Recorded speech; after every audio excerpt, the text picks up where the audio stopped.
untuk menentukan apakah ada konflik of interest atau tidak. Nah, diantaranya dari 5 aspek itu adalah yang pertama, saya tidak pernah menangani perkara ini baik di tahapan Dumas, penyelidikan, penyidikan, penuntutan ataupun persidangan selama saya berada di KPK. Yang kedua, pada saat OTT terjadi pada tanggal 9 Januari, 8 atau 9 Januari 2020, saya bukan lagi menjadi juru bicara KPK. Karena saya sudah menyatakan, ada recordnya juga di media pada tanggal 26 Desember tahun 2019, bahwa tugas saya sebagai juru bicara KPK sudah selesai. Bahkan itu hari pertama saya masuk kantor setelah pimpinan KPK baru pada saat itu mulai bertugas. Karena beberapa hari sebelumnya saya tidak masuk kantor karena sakit.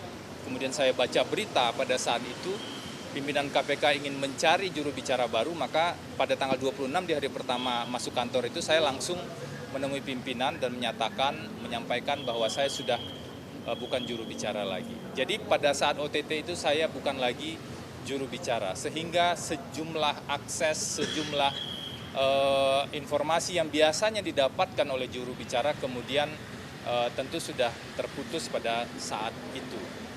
Poin yang ketiga tadi sebagai bagian dari 5 poin untuk self assessment terkait dengan conflict of interest adalah poin nomor 3, pada saat peristiwa itu terjadi, pada saat OTT itu saya tidak aktif atau non-aktif menjadi advokat. Karena saya sebelumnya disumpah sebagai advokat sebelum masuk KPK, setelah di KPK kemudian saya non-aktif, barulah kemudian setelah itu saya urus kembali izin advokat saya. Jadi posisi saya pada saat itu bukan sebagai advokat. Poin yang keempat adalah saya tidak pernah menguasai informasi-informasi yang bersifat rahasia terkait dengan perkara ini setelah saya tidak lagi berada di KPK. Bahkan informasi-informasi yang pernah saya dapatkan terkait dengan perkara ini adalah informasi-informasi yang sifatnya publik, memang untuk kebutuhan publikasi ke media. Contohnya, membuat poin-poin terkait dengan kebutuhan konferensi pers yang disampaikan oleh pimpinan dan juru bicara. Jadi yang saya ketahui adalah informasi-informasi yang bersifat umum, yang bersifat pokok, yang semuanya sudah terpublikasi. Nah, itu juga saya sampaikan tadi. Nah, yang terakhir yang juga menjadi poin penting yang saya lakukan self assessment adalah saya melihat apakah ada aturan atau mekanisme yang disebut dengan cooling off period atau tenggat waktu ketika seseorang tidak lagi menjadi pegawai di sebuah instansi. Apakah ada aturan tersebut? Aturan soal cooling off period ini biasanya adalah aturan-aturan yang memberikan batas waktu kapan atau sampai kapan seseorang pegawai atau seorang pejabat tidak boleh melaksanakan pekerjaan terkait dengan mantan kantornya. Nah, di KPK tidak ada aturan tersebut, saya sudah cari itu. Seingat saya pada saat itu ada wacana mengatur soal cooling off period ini.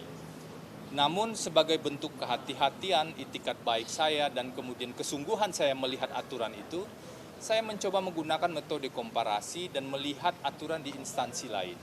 Saya menemukan ada Permenpan RB yang mengatur soal cooling off period itu dalam waktu 2 tahun. Jadi misalnya kalau si A itu pegawai di KPK, maka dalam waktu 2 tahun ke depan dia tidak boleh mengurusi pekerjaan-pekerjaan yang terkait dengan pekerjaan dia sebelumnya di KPK. Jadi 2 tahun waktunya menurut aturan Permenpan RB. Kemudian saya cek juga di standar internasional, ada rekomendasi dari Basel Institute yang mengatakan waktu cooling off period adalah selama 18 bulan.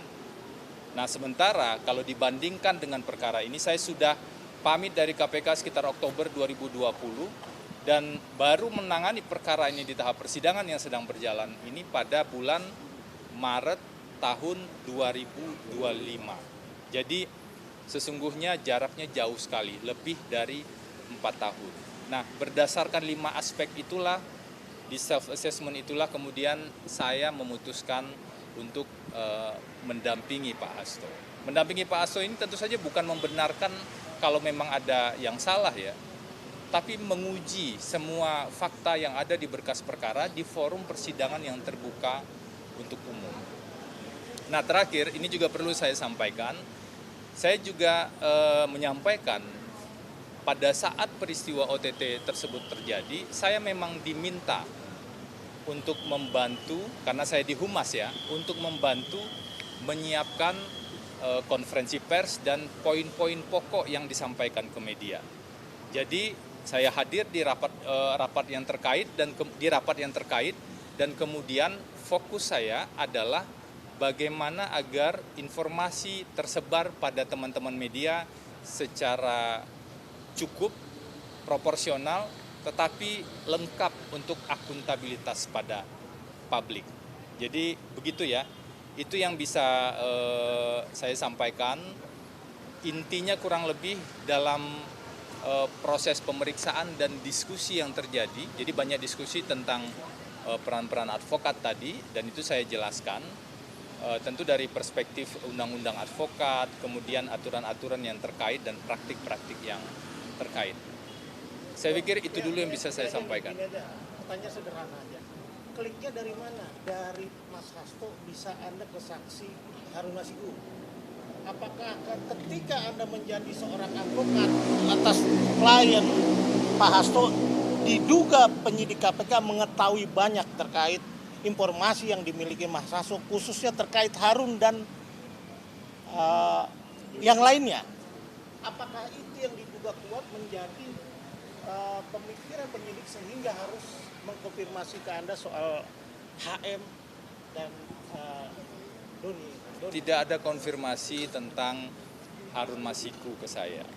Tidak ada konfirmasi tentang misalnya hal-hal yang detail terkait dengan yang Anda tanyakan tadi. Yang ditanya ke saya lebih terkait dengan pelaksanaan tugas saya sebagai advokat. Tentu saja dihubungkan dengan karena pada bulan Januari tahun 2020 tersebut saya masih pegawai KPK, tapi bukan lagi juru bicara KPK. Lalu kira-kira disampaikan nggak kenapa Anda dipanggil menjadi saksi atas tersangka 2 tadi Harun? Sementara Anda sudah menjelaskan beberapa aspek, kemudian kira-kira apa penjelasan dari penyidik sehingga Anda diminta menjadi saksi? Enggak, penyidik kan punya pertimbangan. Saya menghormati pertimbangan penyidik tersebut dalam pelaksanaan tugasnya. Itu saya pikir ya bentuk saya menghormati itu, saya datang kan. Kemudian ketika ada pertanyaan ya saya jawab, saya jelaskan apa adanya agar lebih clear saja sebenarnya. Mungkin itu dulu yang bisa saya sampaikan karena ada agenda lain. Silakan kalau teman-teman organisasi advokat ingin menyampaikan sesuatu.